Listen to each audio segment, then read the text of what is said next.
So now we got the crankcase assembled. Let's look at the piston and cylinder and see how that looks. It's a D cylinder. That's interesting. Because in there it looks like a D. Anyway. Okay. Visually the piston looks okay.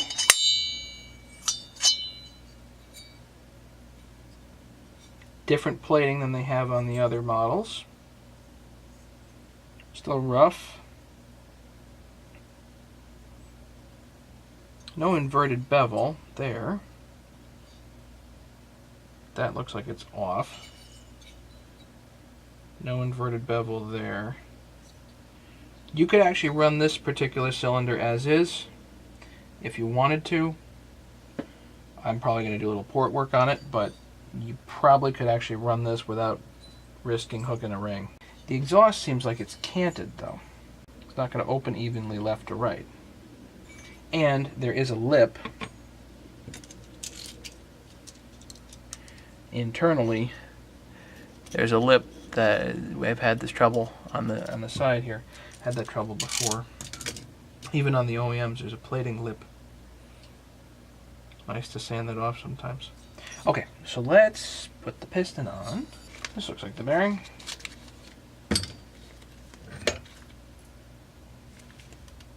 Look it over, make sure there's no needles missing. Not going to worry about the clips or the rings for the moment, so I'm going to put those over with my metal tray. Just want to see how this fits, get some timing numbers.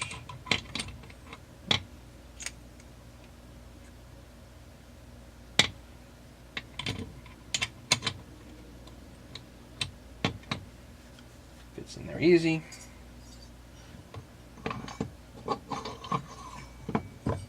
I'm going to use a couple of small M5 bolts just to put this down here. There's 1, 2.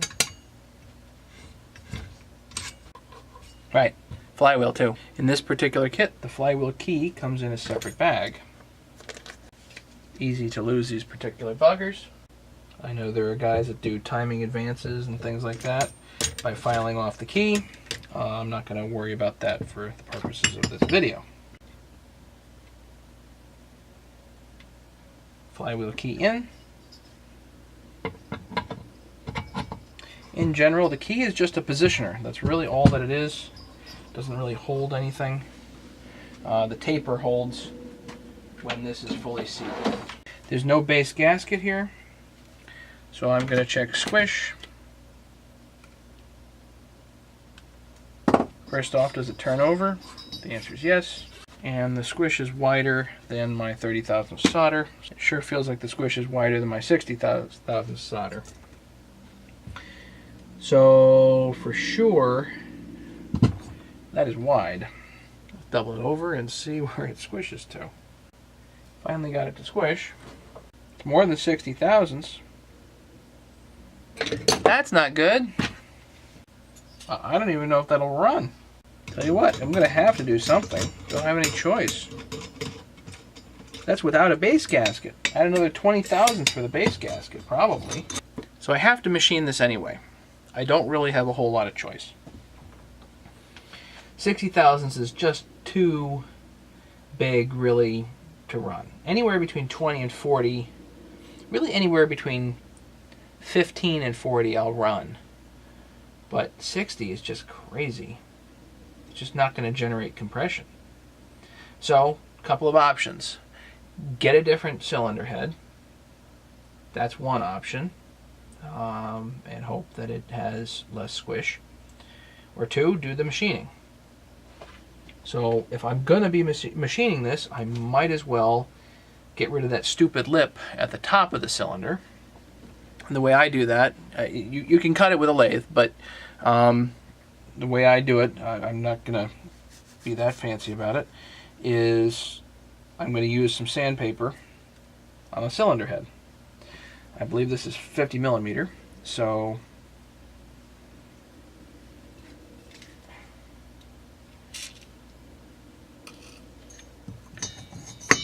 Drop that in there.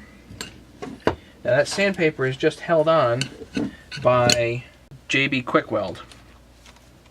So if you need to swap it out, go for it. You know, it does load up and it does wear out.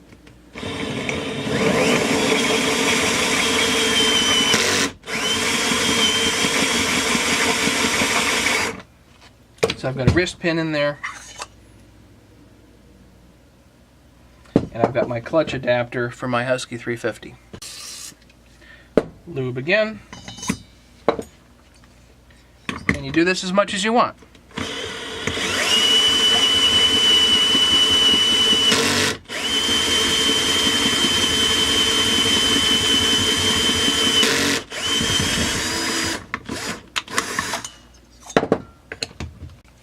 Unload it with brake cleaner. The more times you do it, the smaller the combustion chamber is going to get too. So that helps with compression. If you do it too much, you're going to run the spark plug into the top of the piston or something like that. So there's a balance. And there are probably specific amounts that you should take out. I'm not trying to take out a specific amount. I am just trying to get some out here, so that the top is as even as possible.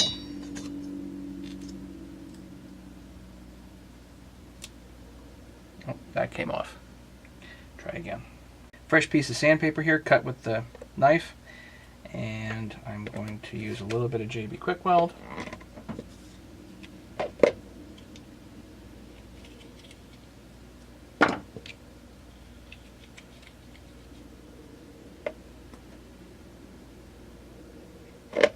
Hold it on.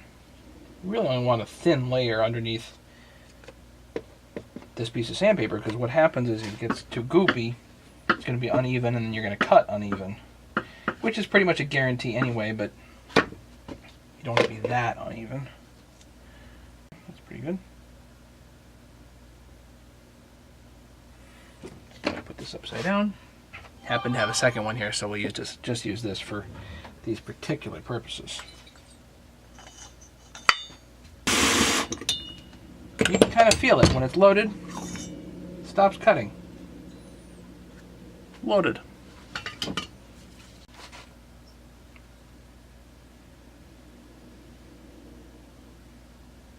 Doesn't that shine nice? Hopefully you can see it. Anyway, the lip is gone. Put this back on the saw so we can check squish again.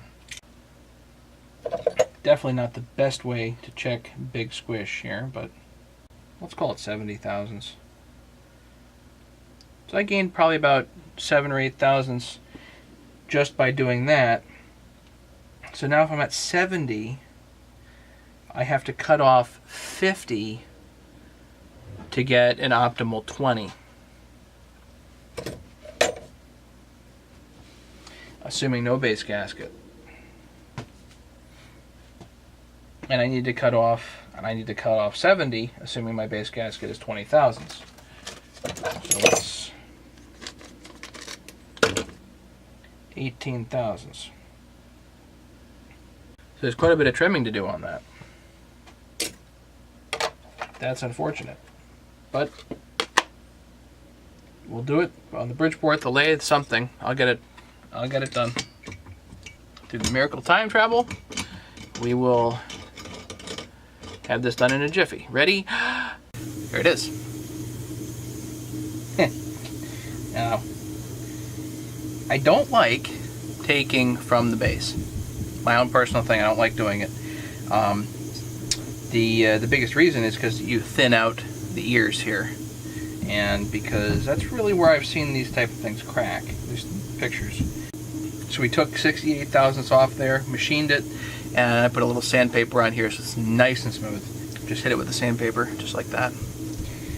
So now that we have that, now we have to see if it actually fits on the machine. So we moved beyond poor man's porting here. Again, the squish is pretty, well, it's a lot, like 70 thousandths.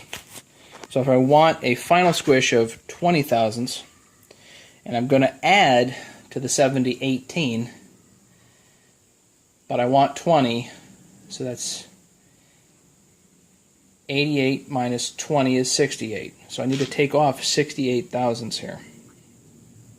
So the current Squish base gasket delete is 70. The base gasket is 18. It's 88 minus what I want ultimately, which is 20. So that brings me to 68 is what I need to take off. So what I've got here is I've got this dial indicated. And we're going to bring this all the way from this corner all the way over to this corner and see that we're basically plus or minus a quarter thousandth. So that's pretty good.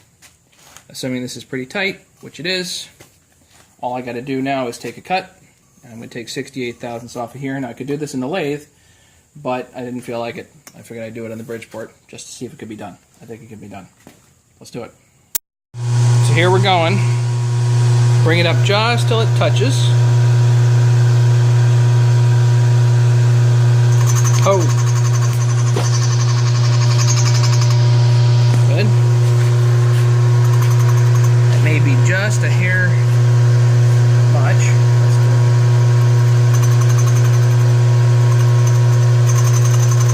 I can just hear it kissing. Okay. Okay, so we're going to set that to 0 down here. So we're going to set our 0 there. And the question is, do we want to take all this all at once? Probably not. So 10, 20, 30. I'll do 30,000, see how it cuts. Beautiful. Nice and slow.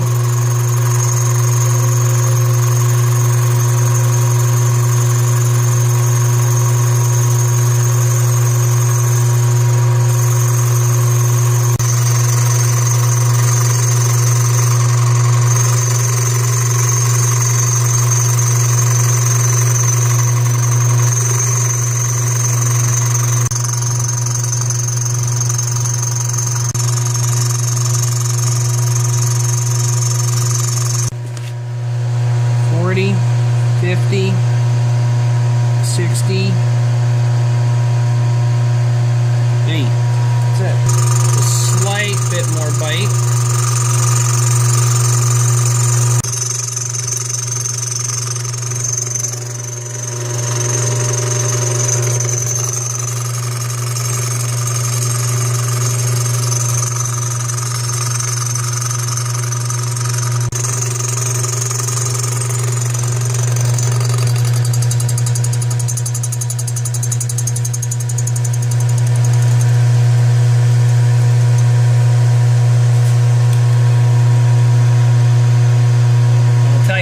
Bump there, it's tiny. A little bit of sandpaper will finish it and we'll be good.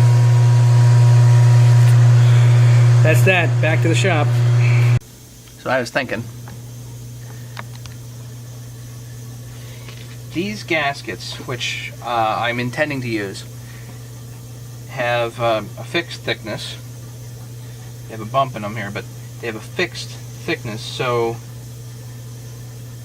but the bump means that they're one-time use. So how do I try it without ruining it? Yeah, I know you can, use them over and over, but other guys do that. But I'm like, well, technically they're one-time use. So what do I do? Well, that might work. Put a Meteor piston box. Let's make up a gasket. Doesn't have to be perfect.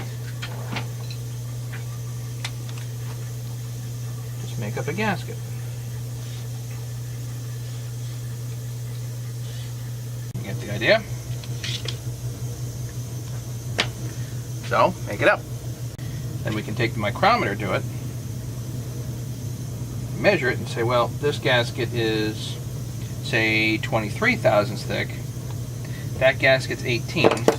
So you can make your calculations accordingly and see where you're at. Heck, you might want to use this one. Although I wouldn't recommend it, because because this is a glossy surface, so it's not the best. Don't ask. So here's the test gasket. Just cut out, and I used a hole punch for the bolt holes. Gasket down. Cylinder head on.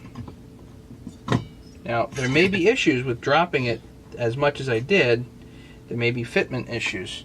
You know, is it going to hit the case funny, or it's going to bind somewhere? And so far, no. 1, 2.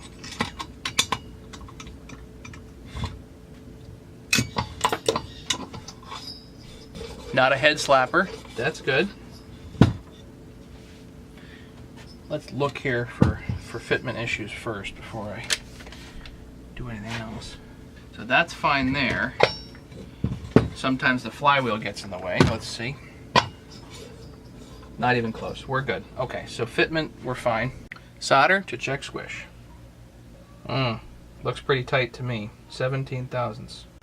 It's just too tight as is.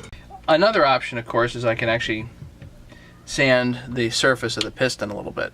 I don't think I want to do that, though. Could, but for now, no. Happen to have a fresh piece of sandpaper on here. Put that in there.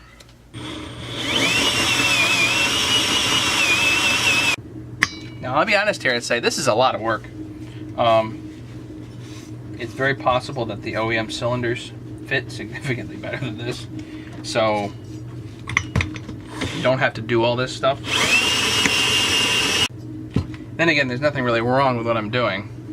And I seem to be making good progress. So I sanded it till the sandpaper loaded about 5 or 6 times. Let's see how it looks now. It feels better. 22. So -5 will give us 17. That'll work all right. I might sand it 2 more times. So the squish was 16, 17 thousandths. Now it's 22. So basically, if you sand till loading, you're taking off about 1/1000th of an inch every time you sand. That's with 50 grit. A couple more spins, and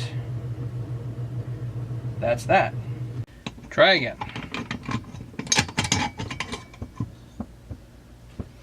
I gave it 3 more sands.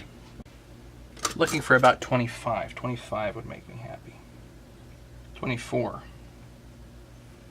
I think that'll do just fine. So now that we have that there, let's get some timing numbers. First thing I want to do is check Freeport. I dropped this a lot, so it's not Freeporting. That's crazy. I'm going to take and scribe a mark.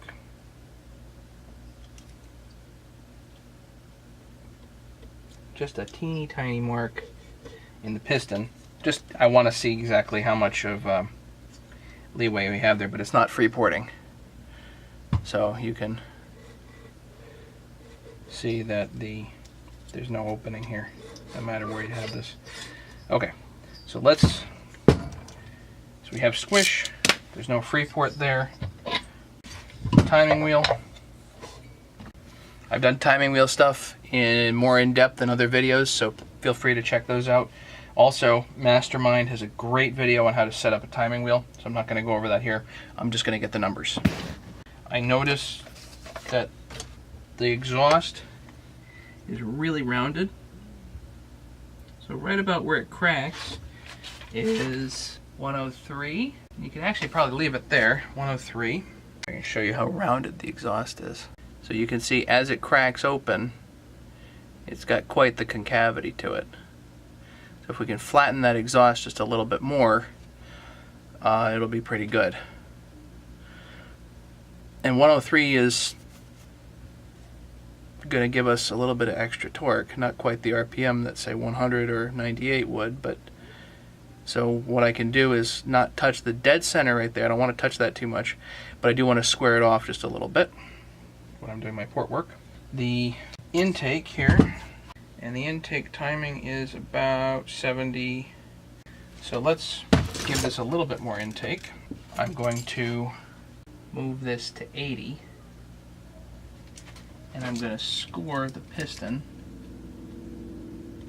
with the knife. Just a tiny mark, not going to be hardly noticeable. And that way I can see exactly how much to grind off.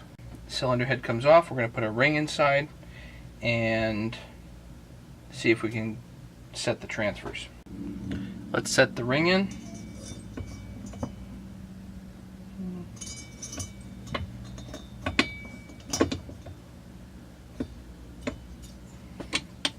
Bring this to bottom dead center.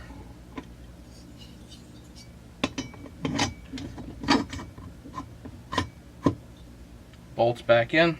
Bring your timing wheel up, and that will raise the ring up to where you want it, and you can set it wherever you want it.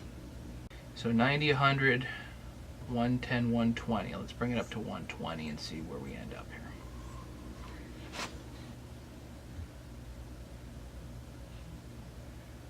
That's about 120.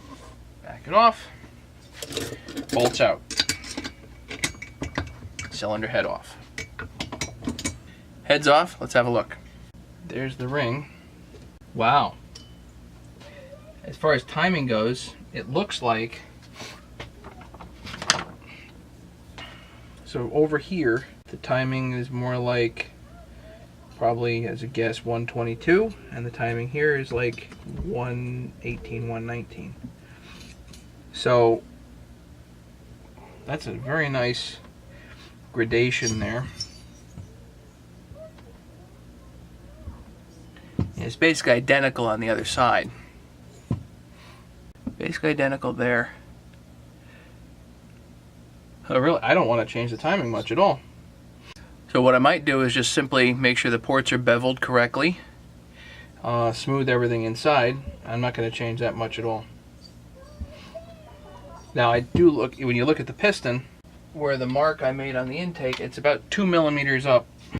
I'm going to take a good Sharpie here to the transfers right above the ring. That way I kind of have an idea of where I want to go. Where, you know, I don't want to take too much off, that type of thing. Then what I'm going to do, I'll pull the ring out, and I'm going to set the ring back in here, and I'm going to set it where I want it.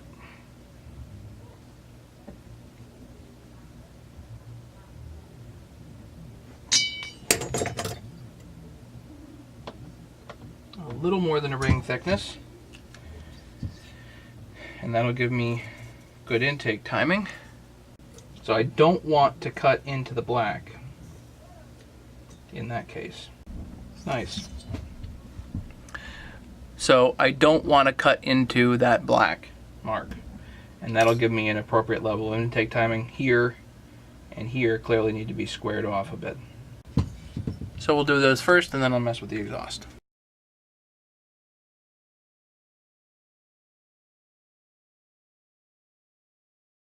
So the more I think about it, the less I like the idea of touching the transfers. So I'm probably not going to do that. But what I am going to do is I'm going to square off the intake right here and go to that line. I'm going to do that first, then I'll work on the exhaust, and I'll show you exactly what I'm going to do there. And I'm probably going to take this edge right here and smooth that on the lower transfer, just to get a smooth transition. Other than that, I'm going to probably make sure the bevels are good on the upper transfers, but I probably won't touch them very much. Not very much at all, because the timing's right. They're uniform left and right. No real need to push it. So let's do the intake. See what I'm doing there?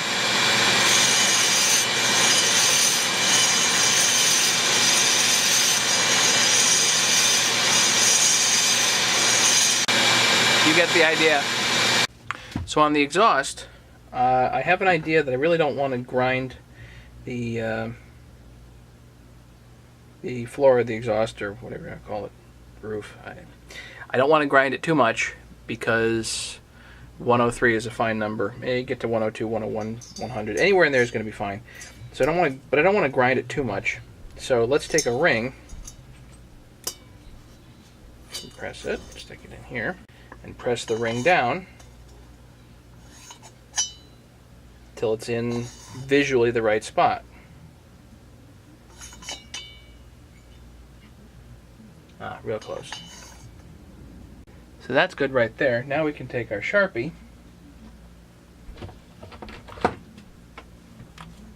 sharp Sharpie,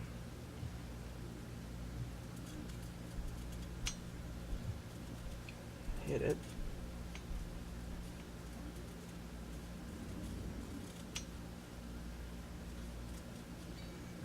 And now we know that we want to grind effectively all the way through the black. But that gives us a reference for evenness. So now I'm going to take my tool and come in here and go this way and take that corner out, and same thing on this other corner here.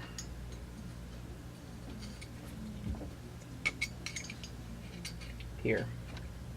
I can come in from this angle and come down like that and take that corner out and flatten this at least a little bit.